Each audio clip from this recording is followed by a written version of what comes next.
What does it mean for this symbol to emerge from the feminine symbol, let's say, to emerge from chaos? Well, this picture, this is a picture of Venus, the goddess of love, right?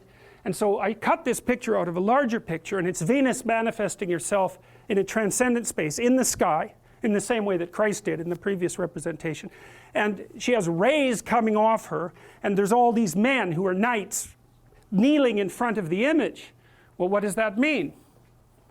Well, it means that men use the image of female perfection to motivate themselves. And that's exactly right. That's precisely what they do. You see that in the Tom Sawyer story.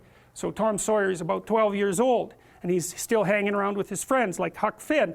And this girl moves across the street, Becky, and she comes out, and he's struck by her for the first time in his life. Something's changed. And the first thing he does is hop up on a picket fence and show off and balance in front of her. And he's saying, well, look at me, look at me.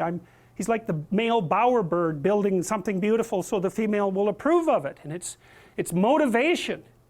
You know, and that's something that I think modern women don't really understand about men. They don't understand that, at least to the degree that males are uncorrupted and not bitter because of being rejected, they're doing everything they can to kneel before the eternal image of the feminine and try to make themselves worthy. That's the chivalry story, right? That's what you should encourage in your partner. So out of chaos emerges this first form. It's the feminine form. It's partly the form that represents novelty as such.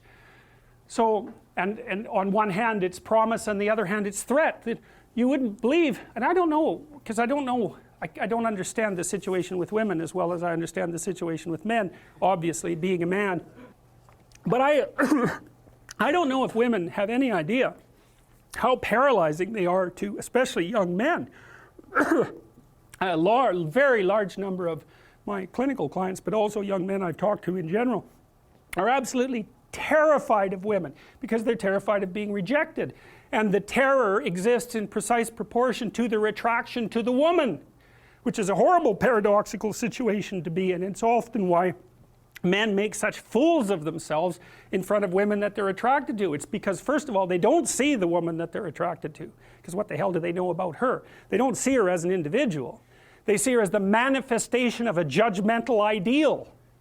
And then it's only in establishing the relationship with the actual woman that they can start differentiating between the judgmental ideal and the actual individual woman. And that also requires a sacrifice.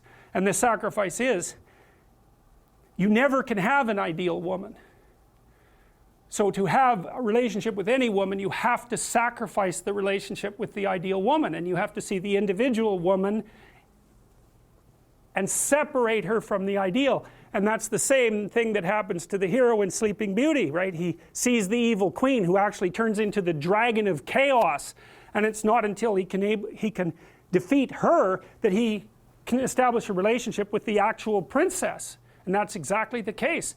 I had one of my clients who ran this men's group, which was quite interesting. One of the things they had the initiates